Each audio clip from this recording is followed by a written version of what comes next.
All right, we are officially live. We have Kendall in the house. Oh my goodness. So, Kendall has actually been in the industry of making money online for 13 years now.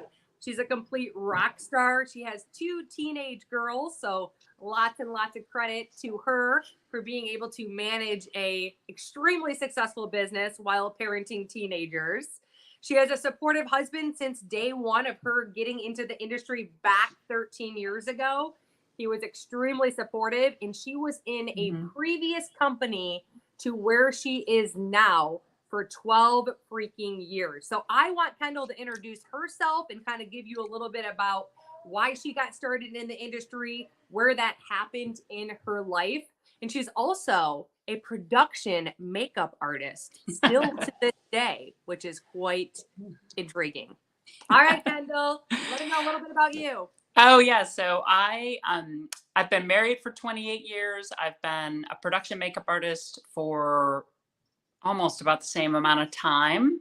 And so I do like makeup on print ads, commercials, celebrities, politicians, all that kind of good stuff. And it's a great industry, but I've been self-employed my whole life. And when that industry took a nosedive 13, 14 years ago, I lost about 90% of my income. It wasn't my fault. It's just the economy turned down, commercials stopped being produced. And I was in like pure absolute denial because I was like, oh my gosh, things are going to get better. But they didn't. My career didn't pick up quickly enough. And I was introduced to my first company. And of course, I was like, no way, that's not for me. Don't you know? I'm a makeup artist. I'm important. I was much younger than my 50-year-old self now. I wish I could go back 20 years and kick myself and say, you need to do this sooner. Yeah. And I jumped in because, quite frankly, we needed it. When you lose 90% of your income, all of a sudden you have, at that time, the girls were young, you're like, oh my gosh, how am I going to pay the mortgage? So I'm really glad I got into this industry because I controlled how fast I went or how slow I went. I put in my effort, and you get rewarded on your efforts and your perseverance. So how did that look like? How did you finally go from I'm too good for this, making money online, I could never do that kind of thing, to being like, okay, I'm open to it and I'll take that leap of blind faith. And what I love, Kendall, is I was a hard no for 5 years. Like me and my sisters, I have 4 sisters, a twin sister. Like we sat around holidays being like, what are these people doing making $100? Like I did not know what I was saying no to until I had $60,000 in debt, and I was like, my life needs to change. I think I'm going to take a look into this. So how did it kind of look for you? Like, how did you become open? Well, I said no for probably a year, and my aunt was very, very persistent. Okay. And which was wonderful. And she didn't even work the business at all. She just was like, this is a solution for you. And, it finally got down to the point of like, okay, in 3 months, we will be out of savings, maxed credit cards. How am I going to buy groceries, pay the mortgage? Do I want to be homeless? Like, it just really became, and then I had 2 little kids. So, I think financial pain can help you get out of your ego, which is why I say like, oh my gosh, knowing what I know now, I wish somebody would have introduced it to me, when I was 25, because where would we be now? Right. Yep. I love that. That's awesome. So being in, makeup production, you're kind of like not your own entity, but I feel like you are your own entity. You got very busy, had very busy seasons of your life. But also coming with that type of business, kind of like me doing hair, I was a hairstylist, is working from 8 to faint, and you're not replaceable. So you need to be there to be making income. Whereas here, you being in the industry for 13 years, there's probably people that are still with you from 13 years ago who you're receiving an income from due to you showing up and being a part of, online making of sales. Yeah, absolutely. It's funny. Before I joined online sales, I remember, I had my girls, and I remember Astra, my youngest, was a week old. A client called me and said, "Hey, oh my gosh, you have to come down. It's the CEO. He only likes to work with you, blah, blah, blah." And of course, I just had my second baby. She's a week old. I was like, I can come down and do his makeup because men get makeup too, but I have to bring my baby. And they were like, okay. Literally, hauling my kit, had a sling with my newborn, praying she just slept through me doing makeup. And I was wearing her, and I did like, half of the styling for him, the grooming for him. And he's like, "Do you have a baby in there?" And I'm like, "Yeah, I don't normally just wear a sling across my outfit." And he's like, "How old is your baby?" And I'm like, "A week." And he's like, "What are you doing here?" And I'm like, "Well, they called me." And when you're self-employed, you have to go when they call you. With online employment, people are, coming to you 24 hours a day, especially global market. Hello. It's a total game changer for freedom. And you can answer when you want. People don't understand that. Like when I put them into a 3-way chat, or I'm introducing them and adding them into our group where we add people and tag them in a tool, we have systems in place. They don't realize, like, it doesn't have to be a certain time. Like, I'm going to add you to this group. Once you get a second to take a peek, get back with me. That might happen at 8:00 at night. And then the next day gets carried on for a few days. Like, that's normal. It's not like, okay, do you have a second right now? And that's something that I really loved, because with you, I went to work after Bella was a week old cleaning houses. Yeah. And that was really fun until she would just not quit screaming. And I'm like, I just have to figure something out. Yeah. I had to figure something out where she can't, but I needed the money. And when you work for yourself and you're not getting that paid time off and you're not getting disability or, postpartum, whatever it Right. is, it was really hard. So that was another huge blessing in disguise. So For sure. I have to ask, the person who's sitting on the sidelines, who's never even kind of considered making an additional stream of income, like, what you've been doing it for 13 years. You've seen good, you've seen bad, you've seen ugly, you've seen, gosh, back in the day, people had to go do house parties and people had to go up to people at the mall and be like, "Hey, you open to taking a look at my product?" Now we are so blessed to have social media and short reels and live video. What's your biggest piece of advice for the person who's like, I'm not even going to look at it. It's not for me. I don't want to be a spammy whammy butthole. No, thank you. Yeah. You know what? It's funny because in my first company, I built in home parties. And again, it's your time, and you're not necessarily duplicatable, right? Like if I had something booked on a Tuesday, that was my Tuesday. And it wasn't so much online. And when I went to look for a new company, I made sure that they had an online global system, because we are a global world now, more so than ever. And I wanted a system in place that I could work at any point during the day, and my friend could look at the information at any point in the day in wherever they were, right? Because everybody has an internet connection. So I would say make sure the company that you choose has a system that is online completely and global, super global, is not, 1 or 2 countries, but is, over 10 countries. Yeah. No, that's really important. And I love how you say, you never knew that. Like when I was in my previous company, a health and wellness company, we get into this just thinking, okay, we know, like, and trust someone, so show us the way. Or we fall in love with the product and we're like, okay, I could like definitely show up and rave about this. And then we become a part of this company. And what we don't realize is that different companies have different systems, different companies has different products with clinical studies or no clinical studies. And different companies has different comp plans or where they're located globally, non-globally. So I love that as you were looking, you didn't just settle on the next shite briny object. No. You actually looked into something like, okay, when I was looking at one of my girlfriends after I was leaving the industry, I'm like, I could do live video and do jewelry. Where's the kickback on that? I got to be live every day. I got to sit there and, oh, jewelry. I'm not sitting at the beach messaging people. I got to be Yeah. live. So those things need to be considered when you are on the forefront of making a decision to actually take the leap into making an additional stream of income online. You know what I mean? Basic Yeah, systems, 100%. leadership, hero products. So that's something that I like about you, because there's people who never will go through life having that because they feel that was their first company. They're committed to that company. They don't want to hurt anyone's feelings, and that's where they're going to stay.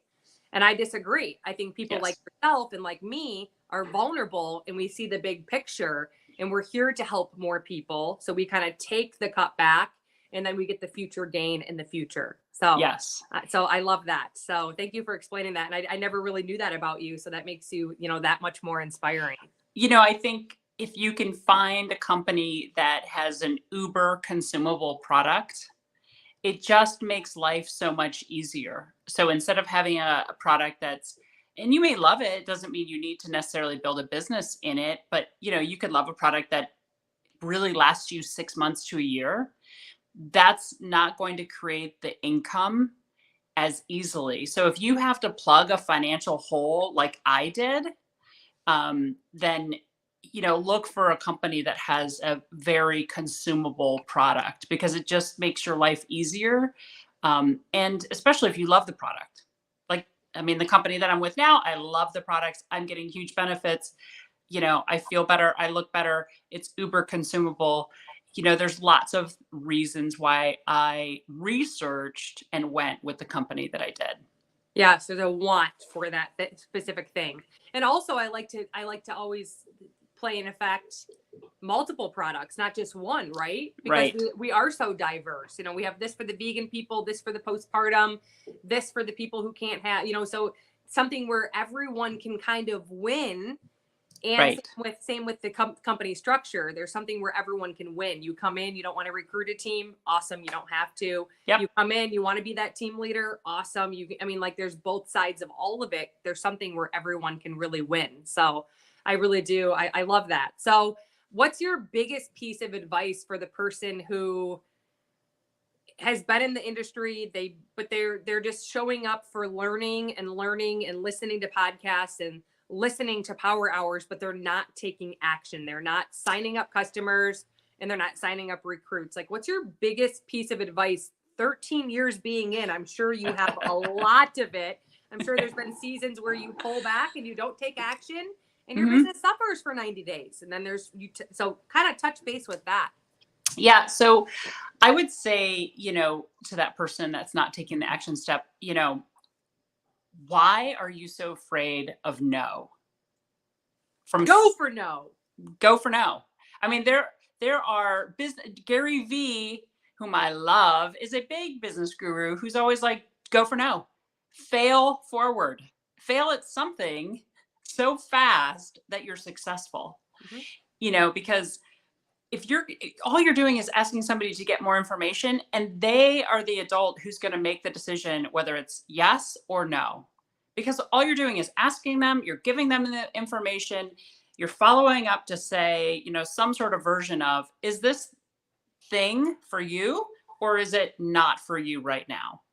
And they'll answer you, and so don't be afraid of that no. If you are, you've got to kind of put your armor on. And I don't know if this comes with age or what, but like, I just don't care anymore. Yeah. Like, you don't love me. That's okay. I love me. I'm not going to be for everybody. That's totally fine.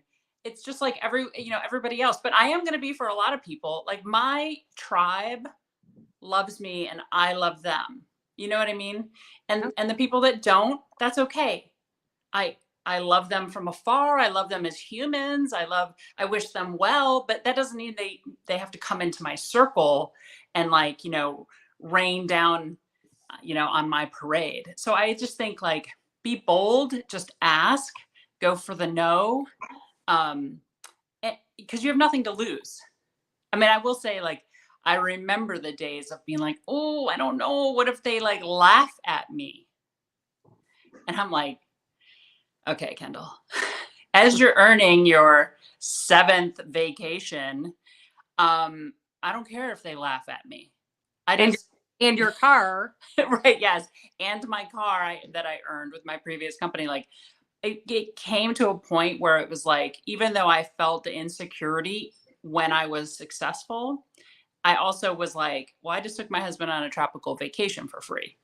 So I guess they can laugh at me for the little thing that I'm doing, but I'll be in the Bahamas. Yep. Okay. I love that. So that was one of my biggest weaknesses when I first got into the industry. And honestly, I think it's a lot of everyone's biggest objection is what people are going to think of me. I'm not going to be good enough. And here's how I've finally conquered it, because I'm like you, I'm numb. I have a miracle in my mother freaking mouth. Because if someone didn't come and ask me if I was open to taking a look at products or open to taking a look at X, Y, and Z, I don't know where my life would be. Probably in shambles. Right. Not good. So for me, it's like walking into Old Navy. I was just at Old Navy this weekend with my daughter, and I watched numerous people walk into that corporate building, walk around, and walk out with nothing. They're not even debating about closing their doors. They're not like, oh my gosh, but our summer line sucks. And same with people like Domino's Pizza. Domino's isn't comparing their commercial to going, we spent this much money today on a commercial, reached out to this many people, and only this many people bought. We've got to stop. Right. But people do that. So I got right into it. And I go, you know what? Give me 100 boxes. Give me 100 no's. And I would just fill out as fast as I could. I'd be like, the no's by Tuesday. And that's how I built a multiple 6-figure business, by getting people to say no.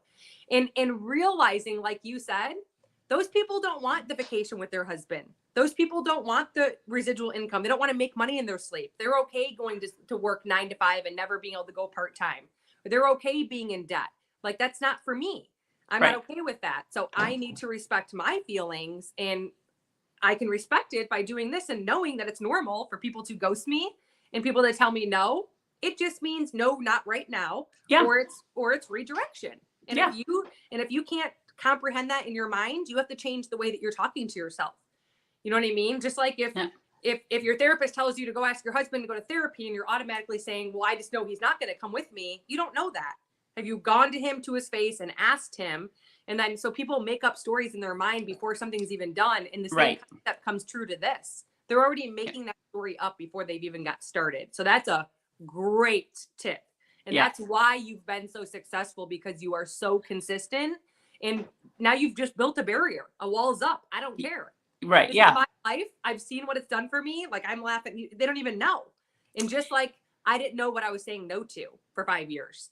You didn't know what you were saying no to. Like, #1 makeup production artist turned into an online zero to being in the industry for 13 years. And I mean, look what you've done. Like, you're a legend. So, well, thank you. And, I just wish that I had done it. I really wish I would have done it earlier. Like, that's my only, hindsight's always 2020, right? I'm super glad. I will say I'm super glad that when my first company changed, I accepted the change with grace and decided to make a change for my business and my family too. So, I think that's another thing. Like, just because you're in one company, if things start changing, look for a company that's fitting you right now. And again, I cannot stress this enough. Systems, duplication, leadership support, global, online, multi uber consumable products is absolutely essential. Yes, I couldn't agree more. So, last question I want to ask you, and I have no clue what your answer is going to be, but what's your biggest personal development book or podcast that revs you up and is one of the biggest reasons why you continue showing up day in and day out to just be special in this world? I've read so many. I really love Gary Vee. Okay. He's amazing. So I would totally follow him on Instagram, because he is so vocal in, pick the thing and do the thing. And, just do it. It's fine. And you can be individual doing it. The market is not too saturated with however you're trying to show up online. And he's very big into create content, because we need content. So he gives so many lessons. I love the book. I think it's called The One Thing. And it's all about what's the one thing, right? Because so many people say, oh my gosh, I want to do this big giant thing, but then they can't break down the 10 steps it takes to get there. So I think this book, The One Thing, helps you kind of break down, okay, but so this is your big goal, but what's the one thing today that you can do towards that goal? Yep. And then the next day, it's what's the one thing? What's the one thing that you can get done that helps you get towards your goal, so that you don't, you and I are busy moms, other people are empty nesters, other people don't have children, but we're all busy, right? We all have, no one ever goes, I'm completely not busy. I'm just laying around watching Netflix all day. I don't have a job. Like nobody's like that. Everyone is busy, regardless of whether you have a spouse or children or dogs. Everyone is busy. So instead of filling your day with things that don't matter to your end life goal, fill it with the one thing that can help you get there faster. Because if you added one thing, one step, that's 365 steps a year to get you to where you want to go. Yep. And instead of just filling your life, you're like, well, I had to get up and run out the door for, work and go do laundry and get the kids and then do, get dinner. And then all of a sudden it's 9 o'clock and you're just into bed and exhausted. Right. So I think the biggest thing I learned was breaking that cycle and doing the one thing that moved me forward. Yep. And setting a timer to do it, or knowing the night before when you're going to do it. Yeah. You got to do the one thing each day that moves you forward. Even if it's something simple like, okay, I have to clear my desk because I cannot work with this messy desk. Okay, clear the desk. Then the next day, okay, now you can work because your desk is cleared. But instead of preventing yourself from working because your desk is messy, just do the one thing. Yep. I love that. Awesome. All right, guys, smash that heart button for Kendall. Kendall, thank you so much for letting me have an open interview with you. Drop any questions or takeaways that you guys have below. Make sure you tag your friends, upline, downline, sideline, ask questions, get out there, make an impact, and have a great day. Thank you, Kendall, so much. See you guys. Bye.